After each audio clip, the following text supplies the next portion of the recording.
Chapter 214 to 216. Ramiris, so, where's the dungeon gonna be? Ramiris asks while hovering next to me. Currently, as of right now, Ilya, Mikoto, Volofus, Malim, Ramiris and I are wandering around Avalon searching for the perfect spot for a dungeon. Shizu stayed behind because, and I quote, she had something to do. As for where we're currently going. Rimuru. I dunno. I answer honestly.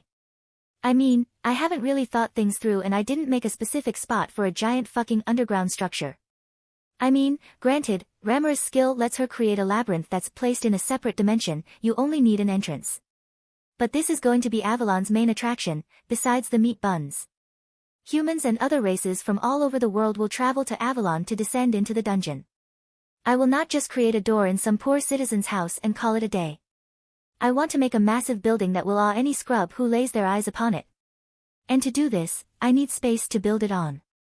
Granted, I could shuffle around the buildings as I did with the magical airport, but I can't be bothered. I'll do it later if I can't think of anything. Luckily, I won't have to. Mikoto, what about one of the parks? I stop walking and slowly turn my head towards her. Rimuru. Genius. Why didn't I think of that?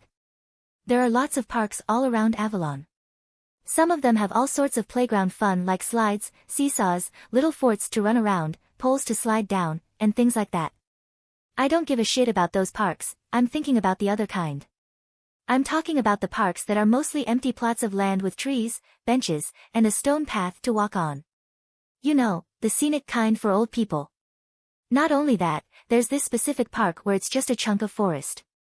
I'm not joking, it's literally a plot of land where no one ever cut down the trees from its time as a part of the Jura forest. Don't get me wrong, with magic to clean up any dead leaves and branches while also maintaining the place, it looks beautiful. But, it's easy to get lost in, as there are no paths. So it isn't really popular. But it's a big plot of land, so it's perfect. The best part is, it's very close to the center of the entire city. We casually walk towards our destination after many stops for snacks. Rimuru, right, you girls sit back and watch the show. I roll up my sleeves and got to work. First, get rid of all the trees. I wave my hand and use Azathoth to teleport them all to a random spot around the world, planting them there. Of course, this was with Ilya's support. Clone Rimuru * in the distance * Fuuwak. A familiar voice enters my ears. Using universal sense, I take a look at why he's screaming profanities and find a big tree in the place where his office used to be. I meant to do that, whoops. Right, back to work.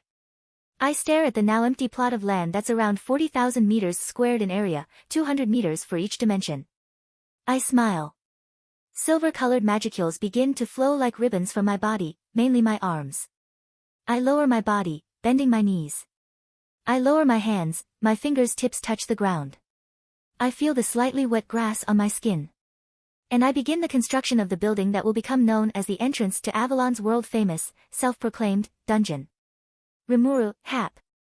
With a shout, my magicules rush into the earth. From my fingers, the ground begins to crack and fissure, the radius slowly increasing as I force more and more magicules into the ground. No, I didn't need to shout, it just seemed cool. Ilya Oniai-chan, you are cringe. Volofus NN. Ignoring those two, I continue working while a trail of blood leaks from my mouth due to emotional damage. The ground starts shaking. At first, it's imperceptible, but its intensity slowly increases, becoming enough to feel it beneath your feet. Although, it's not enough to make you fall over. Shame, I could have gotten a few good panty shots. Well, Malim's choice of outfit is a constant panty shot. Rumble. Crack boom. From the ground, a massive structure breaks through the earth, sending dirt flying everywhere. At first, it starts off small. But as more and more of the structure rushes out of the earth, its base becomes larger and larger.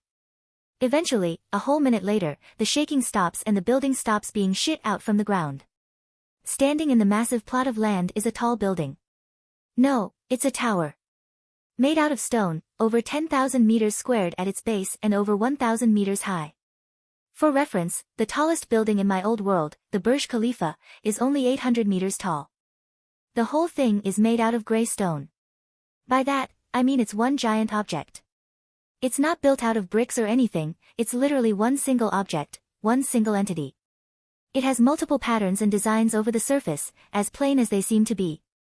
Runes engraved into the surface from Odin glow softly, reinforcing the building and stabilizing it into the ground below, along with a few other effects, such as making the entire tower appear hot pink instead of gray to a random person once a day for about 5 seconds, just to fuck with them. Ramiris, why is it pink? Oh wait, never mind. Heh. Malim, ooh. Malim is clapping her hands in glee, Gaia's egg being balanced on her head while she does this. Ramiris is now looking at the tower appreciatively. However, Mikoto and Ilya are looking at the tower with squinted eyes. Ilya, hey, Oniai-chan. Mikoto, isn't this? Rimuru, yup. It is. This. I nod my head proudly. I walk in front of the group and spread my arms. Rimuru is Babel Tower. Please don't copyright, Damashivers. Malim is clapping her hands in glee, Gaia's egg being balanced on her head while she does this. Ramiris is now looking at the tower appreciatively. However, Mikoto and Ilya are looking at the tower with squinted eyes. Ilya, hey, Oniai-chan. Mikoto, isn't this? Rimuru, yup. I nod my head proudly. I walk in front of the group and spread my arms. Rimuru, welcome, to Jurassic Park. An army of dinosaurs break out and start rampaging across the city. Babel Tower, a massive structure located in Ororio, the famous dungeon city in the world of Damachi. The massive gray tower in front of me was designed after that same tower. Of course, there are a few changes, such as the supportive and troll runes I engraved into the building upon its creation, and a few other design changes. For some reason, the top of Babel Tower was never shown in the Damachi anime. Some say it's endless in height, but I somehow doubt that. Because of this, I don't actually know how high the original goes. So, in the end, I made my Babel Tower a simple 40 floors in height. Granted, each floor is fucking massive, so this gray, occasionally pink, tower is still the tallest construction in Avalon. The first floor is the entrance to the dungeon as well as where the guild will be located. I'm going to have to talk to Fuse about setting up shop here. Anyway, this guild will post missions/quests that adventurers can turn in for extra rewards. It will also collect any magic crystals that the monsters may drop. Yes, I am going to make these monsters drop magic crystals. No, that is not possible for normal monsters in this world since most monsters don't have such a thing naturally in their body. Magic crystals are valuable in this world, as it is usually mined from the ground as magic stones and processed into crystals, which will then be used in certain magic items. So yes, monsters dropping fully processed magic crystals will be a mind-blowing event. It could even tilt the world economy, as said crystals will become much more common. But do I care? No. Therefore monsters in this dungeon will drop magic crystals. Fuck anyone else who says otherwise. After that, each floor will house something different, all having relations to the dungeon below and adventuring in general. So some floors will have blacksmiths, some floors will brew potions, other floors will hold books and information, etc. I'm even reserving a floor for a pub by the name of Hostess of Fertility, just for tradition and memes. I also hope it will attract many beautiful women. Jab. Rimuru *cough*. Mikoto elbows me in the stomach in the middle of my monologue, causing me to cough. Rimuru, what was that for? Mikoto, you were thinking about other women. Mikoto stares at me with an accusing glare. She knows. Quick. Use talk no jutsu. Rimuru, I was thinking about how sexy you would look in a green maid dress. I mean, it's true. I would definitely visit a lot if Mikoto served as a waitress there. Mikoto, is that so? Mikoto loses all her annoyance and looks towards the ground as her cheeks betrayed her, showing a healthy red flush. I feel Ilya, Malim and Ramiris squint their eyes at me. Volofus just continues to stare blankly into the distance. Is it just me, or is that jealousy I'm feeling? Weird. At the base of the tower, there are 4 massive entrances in the 4 cardinal directions, so you can enter from anywhere. In the center, there is a big hole dozens of meters wide with a staircase spiraling down. That hole is the entrance to the dungeon, that doesn't exist yet. I mean, I could make a dungeon myself, but why do that when someone else can? On that note. Rimuru, Ramiris. I'm counting on you. I said while gesturing to the giant hole. Ramiris floats forward, ready to work her magic, but as she looks down, she pauses and slowly turns towards me, a confused expression on her face. Ramiris, Rimuru, why is there a portal to hell here? I get confused before walking forward towards the hole and looking down. There, I see an obsidian portal leading straight to the nether. God damn it, Shizu. Rimuru, sorry, ignore that. Continue. Ramiris thankfully decides not to say anything and shrugs before waving her hand, causing the scene of the nether to disappear. Replacing it is the continuation of the hole, leading further down with a spiraling staircase to follow. Although I think I saw my brother from my past life in hell. I must be imagining things. Halfway down, a thick shadow prevents me from seeing further. Using universal sense, I can tell that the hole ends after several more meters, and that shadow is purely visual. Probably an effect to make the whole thing seem creepy. Now that I think about it, that shadow was probably purposefully put there by Ramiris. Ramiris, so, what now? Rimuru, right, don't worry. Here, I have it all planned out. I say while taking out a small thin book from my ass, cough my inventory. Rimuru, here. Inside is a guide I made on which floor should do what. I say while handing it over to Ramiris. I gotta, a fairy casually holding up and flipping through a book her size is funny to watch. Inside the book is a detailed guide on designs for the dungeon. On the first couple of floors are weak goblins and kobolds. After that are killer ants and other slightly stronger monsters. After that are even stronger monsters, and it continues to go on like this.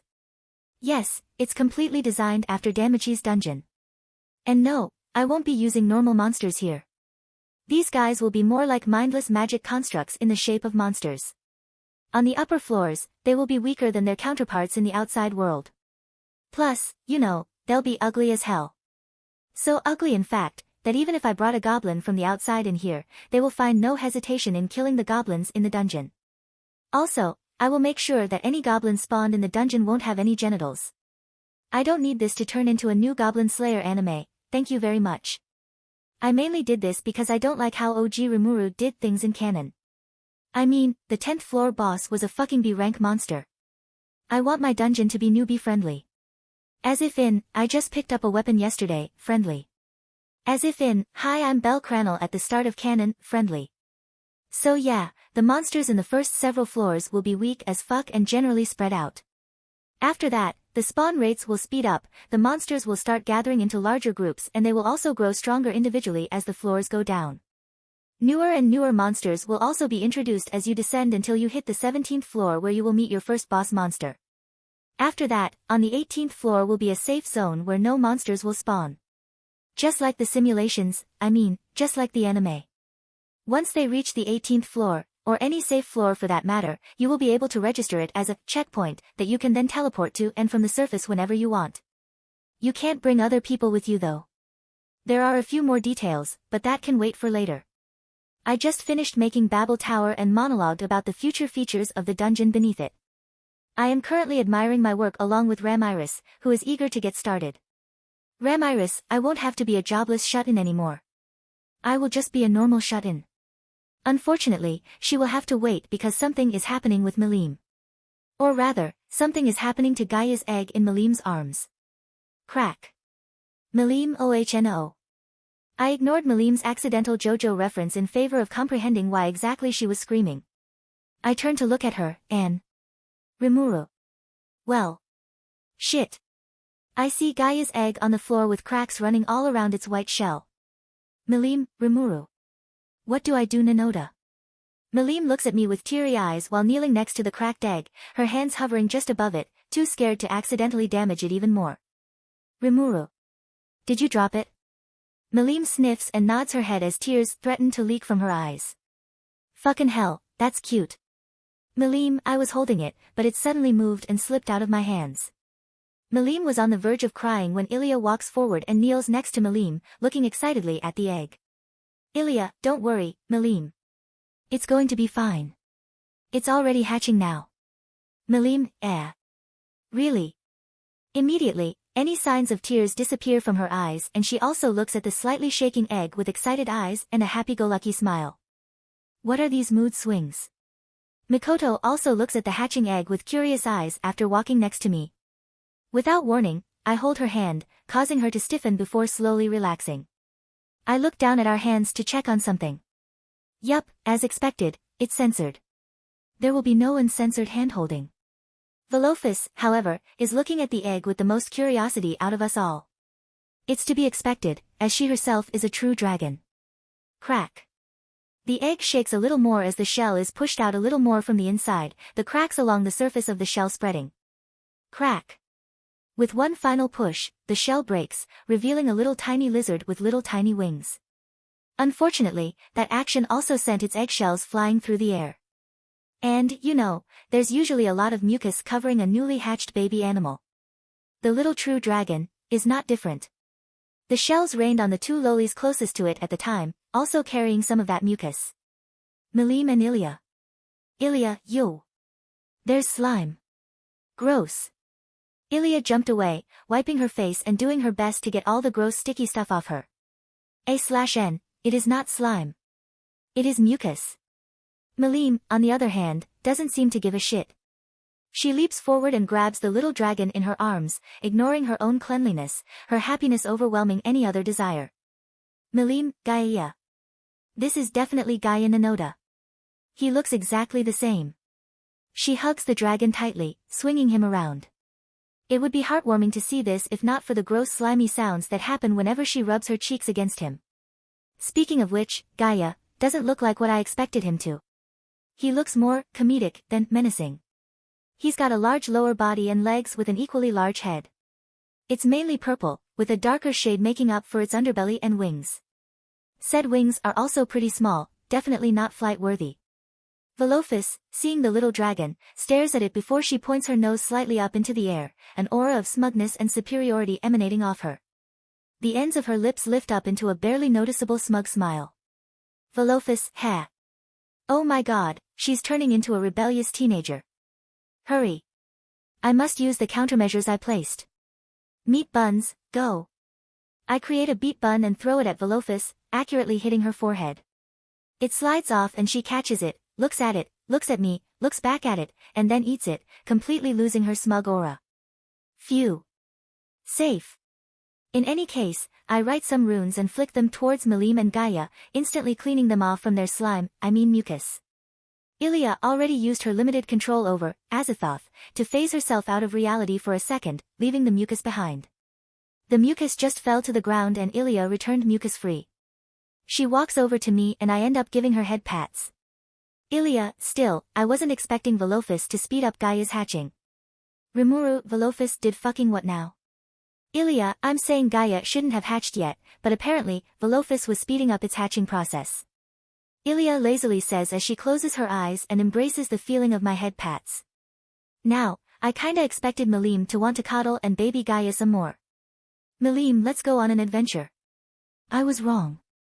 Mikoto, whoa. Gaia was just born, right? Why are you suddenly taking him on an adventure? Milim, waha. You don't need to worry about that Nanoda. I have it covered. Besides, it's necessary. Dragons are apex predators, and they are also very prideful. They will only ever eat food that they themselves hunted. So we gotta teach him how to hunt Nanoda. Gaia, gore. Milim, see. Even little Gaia agrees. Mikoto, I think he's just hungry. In the end, I just made a little sheep monster called a ram mid for the little dragon to kill and eat. It's a rather harmless monster. It's a bit weird though since spiritual beings don't need to eat. Maybe it can turn food into energy to speed up its growth. Gaia used its innate control over gravity to hold it in place before killing it with an earth spear. It leapt out of Milim's arms and started eating it. It didn't even take a full minute before the sheep monster over 5 times Gaia's size disappeared into his stomach. Gaia, burp. Well, that's done. Remiris, so, what now? Rimuru, hot spring. Mikoto, no. Aw.